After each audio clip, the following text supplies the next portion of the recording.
Hola, ¿qué tal, mis estimados seguidores? Pues el día de hoy vamos a hablar de una obra sumamente interesante dentro de la literatura mexicana contemporánea.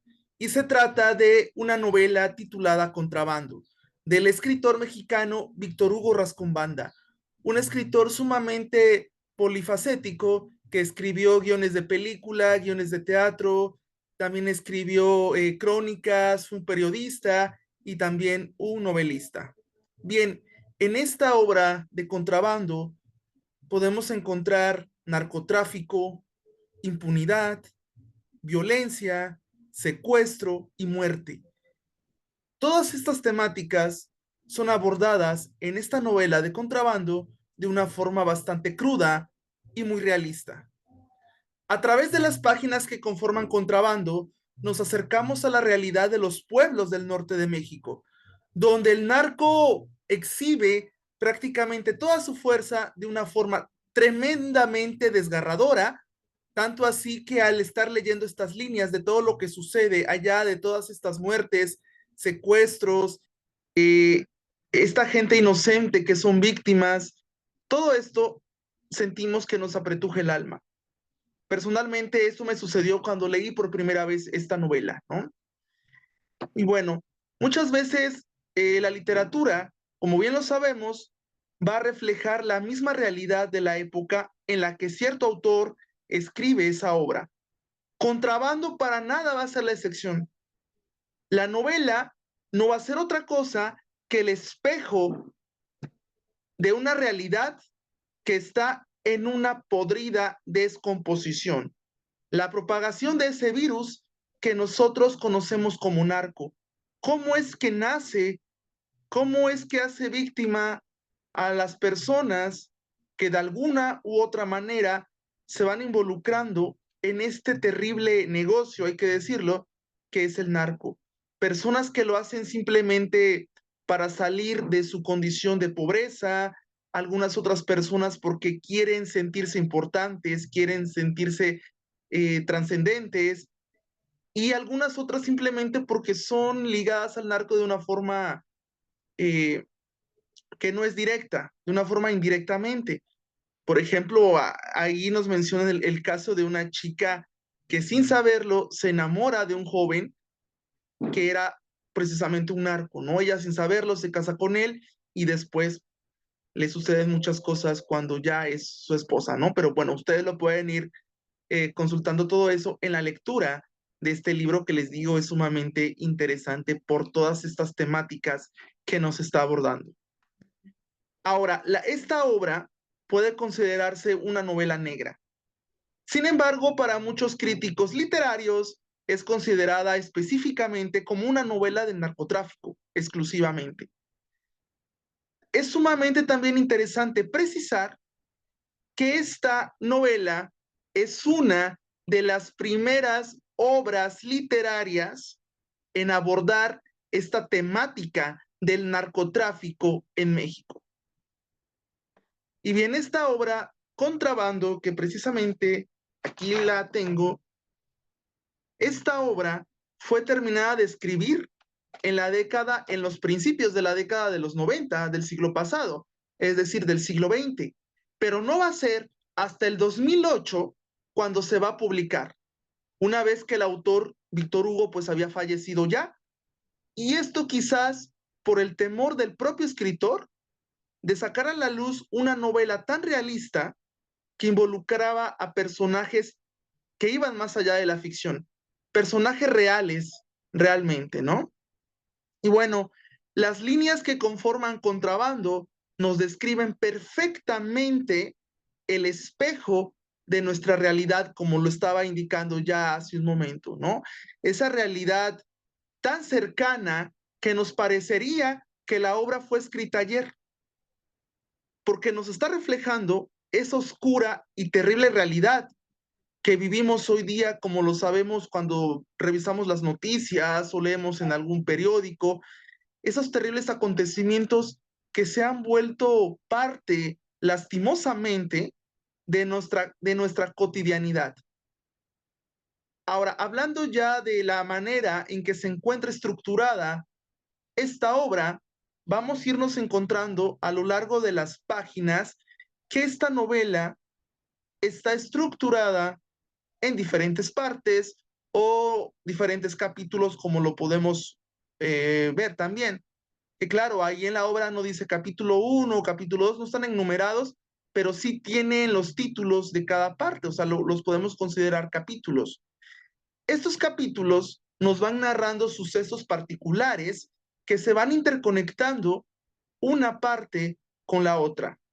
Por lo tanto, en el final de cada capítulo se va a cerrar con una frase o palabras que van a dar nombre al siguiente episodio. Por ejemplo, hay algunos capítulos que cierran con una frase que dice oscuro final. Y esa frase es el título del siguiente tema o de la siguiente parte o del siguiente capítulo. Entonces, de esta manera, el autor los va también interconectando, ¿no? Ahora, el final de cada capítulo, como les decía, cierra con esa frase, cierra con palabras que dan nombre precisamente al siguiente episodio. Cada capítulo es muy interesante porque evidentemente forma parte de la trama general, pero cada capítulo también es una pequeña trama independiente. Trama independiente que está conectada con la trama general. Esas pequeñas tramas nos van contando en cada capítulo de la novela las vivencias que tiene el protagonista. Historias que él también va contando a la gente del pueblo o que la misma gente del pueblo le va contando a él. Por ejemplo, hay un pasaje muy interesante donde él decide salir de su casa para poder él tener inspiración, concentrarse y poder escribir el guión de una película que le habían encomendado, porque el protagonista es nadie más ni nadie menos que el mismo escritor. De hecho, ahí menciona los nombres de sus padres, de su familia también y de él mismo, porque su madre de él le dice Huguito, lo que nos está refiriendo a que se trata precisamente del mismo escritor. Entonces, hay un pasaje donde este escritor, que es el protagonista además, tratando de salir de su casa para poder él inspirarse y escribir ese guión de película que le estaban pidiendo, sale entonces al centro de su pueblo y teniendo mucha sed, pues él va a una tiendita, compra unas sodas y ahí la mujer que estaba atendiendo la tiendita le comienza a hacer plática y le comienza a contar su historia, ¿no? Le comienza a decir que ella antes, hace muchos años, fue muy popular en ese pueblo y que de hecho fue elegida como la reina en un concurso de belleza de ese pueblo. Y ahí le comienza a contar de que ella, cuando fue elegida como novia del pueblo, como la reina del pueblo, conoce precisamente a un chico del que se enamora perdidamente, se entrega a él y sin saberlo, ese chico estaba involucrado precisamente en el narco, ¿no? Después se casan, se la llevan, ella no sabe de sus negocios turbios hasta que es demasiado tarde, van a buscar a su familia, al padre de ella le dan una terrible paliza y entonces ella todo esto le va contando a el protagonista en ese episodio, ¿no? Y así muchas tramas independientes, cortas, se van entretejiendo, se van hilando una con la otra, que son parte de una trama, pues principal, evidentemente, ¿no? Y que los invito a que ustedes puedan ir descubriendo todas estas tramas y que vayan disfrutando y que vayan sufriendo también lo que viven los protagonistas, todas estas injusticias que se viven, esta delincuencia tan grande, tan marcada, todo este pasaje que es precisamente a lo que nos lleva el contrabando. Y como les decía, pues cada trama de cada capítulo es independiente, pero está conectada con la trama original. Les decía, esas pequeñas tramas nos cuentan en cada capítulo de la novela las vivencias del protagonista, les digo, historias que él va contando, que la gente le van contando. Además, también en la obra se incluyen cartas, conversaciones en radio, o incluso también podemos encontrar nosotros guiones de obras de teatro y también el guión de la película que era la que les estaba comentando, del que por eso este autor, ese escritor sale de México y va a su pueblo natal para poder él tener esa inspiración para poder él escribir. Ahora, el lenguaje empleado en gran parte de la obra es coloquial y de los bajos fondos. Por lo tanto, es muy fácil de leer. Las historias contadas en la novela, como bien lo estaba diciendo también, reflejan la realidad de lo que se vive en la vida cotidiana con este problema tan grande y tan marcado que tenemos en nuestro país, en todos los rincones prácticamente de nuestro país, que es la delincuencia organizada. La novela va a poseer una infinidad de personajes. Es una microhistoria local, pero que, como bien lo estaba diciendo también, refleja la realidad de varias partes del país, partes de lo que se está viviendo actualmente con este fenómeno tan tremendo y tan marcado del narcotráfico. Esta obra, Contrabando, es una historia que nos atrapa desde el primer momento. Desde la primer página está cargada de acción y también de asesinatos, lo que nos deja entrever todo lo que nos espera a lo largo de las siguientes páginas. Y entonces ya para finalizar esta pequeña reseña de Contrabando, les voy a leer algunos pasajes de los primeros capítulos para que ustedes se enganchen y la puedan también ir leyendo y la disfruten también. Entonces les voy a leer un pequeño pasaje. Dice, es medianoche en Santa Rosa, cansado, lleno de polvo por el viaje a este pueblo minero de la Baja Tarahumara. No quiero dormir sin dejar un pormenor de lo que ha pasado este día. Lo dice, en la mañana cuando bajé del avión en el aeropuerto de Chihuahua, me estremeció el miedo sin razón. Sentí la muerte cerca, cuando ahí no había nada extraño, salvo naves militares en el hangar de las avionetas que vuelan a la sierra, junto a un aviso que decía, búsquese a su novia, nosotros se la volamos. Entonces aquí el escritor nos cuenta que él había llegado de la Ciudad de México al aeropuerto de Chihuahua. Estaba esperando que su padre fuera por él. Y entonces él ahí está presenciando un asesinato a dos personajes. Y ahorita voy a leer un poquito de esto. Él entonces ve ahí dos jóvenes pasar, un joven de 25 años, un joven de 30 años, e incluso él les pone nombre como se les ocurre, ¿no?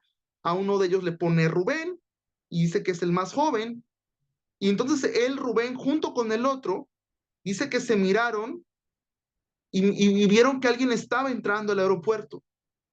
Y entonces caminaron deprisa hacia la sala de abordaje porque trataban de escapar. Y cuando ellos subían las escaleras, pasaron cerca de él tres hombres que iban corriendo con pistolas en la mano. Y entonces esos hombres que él había visto, que les pone Santos y Rubén, lo vieron desde la puerta del restaurante y se devolvieron. Luego bajaron las escaleras, comenzaron a atropellar a la gente en el aeropuerto y corrieron rumbo al estacionamiento. Pero se detuvieron al ver llegar a otros hombres armados con metralletas, con 6, 9, quienes se pararon en las puertas. Rubén y Santos, desesperados, intentaron salir a la pista por la sala de la llegada de pasajeros. Y entonces ahí él nos cuenta que se comienzan a escuchar muchos balazos por todos lados. Luego dice, los dos jóvenes acorralados se miraron entre sí, angustiados, e intentaron brincar el mostrador donde se checan los boletos. Se oyeron más balazos y gritos de mujeres y niños, que logró pasar al otro lado. Quien logró pasar al otro lado recibió una descarga y cayó sobre la banda de equipajes que lo arrastró hasta el hueco de la salida a la pista. Rubén brincó el mostrador y vino corriendo hacia donde yo estaba para tratar de salir al estacionamiento, y justo frente a mí cayó balaceado. Quedó de lado mirándome con los ojos muy abiertos, mientras un hilo de sangre le salía de la boca y su camisa de cuadros negros se manchaba de sangre, de color rojo muy intenso. Asesinos, asesinos, gritó una mujer embarazada a los hombres que, apuntando con sus armas, se acercaron a revisar su cuerpo, sacándole sus documentos, su billetera, sus cigarros, su agenda, su pasaporte y su boleto. ¡Asesinos!, les gritó una anciana de bastón. Eran narcos, respondió uno de los hombres, que volteó y la miró con furia. Eso no le quita a ustedes los asesinos, le dijo una joven. Asesinos, asesinos, gritaron otras mujeres. La gente que se juntó alrededor del cuerpo hizo coro. En todos los rostros había indignación. Asesinos, asesinos, asesinos. Y bueno, solamente les voy a leer esa parte, les leí esa parte, porque precisamente esto es el primer capítulo, y desde el primer capítulo, desde el primer momento, desde la primera página, ya está cargada de acción, como lo pudimos notar, está cargada de asesinatos, lo que nos entredeja ver todo lo que nos espera a lo largo de las siguientes páginas. Todo lo que el protagonista está viviendo, lo que va a presenciar y lo que está a punto de pasar en ese pueblo de Santa Rosa de Lima. Un pueblo que nos cuenta la obra era muy tranquilo, pero poco a poco se comienza a corromper con la llegada de este gran virus que va a ser el narco. Y bueno, entonces, con esto terminamos esta revisión de Contrabando. Espero que les haya gustado mucho y que les haya dado muchas ganas de leer este libro, que realmente vale mucho la pena, como bien lo catalogan los críticos, ¿no? Esta es una de las primeras obras del narcotráfico en México. Entonces, espero que les haya agradado, que lo hayan disfrutado y que lean el libro realmente, que vale muchísimo la pena para conocer y profundizar en estas temáticas que hoy son tan cotidianas, lamentablemente, en nuestra vida actual, pero que esta obra refleja perfectamente ese espejo tan oscuro del panorama actual y social en nuestro país. Entonces, con esto nos despedimos, espero les haya agradado y nos vemos hasta la siguiente.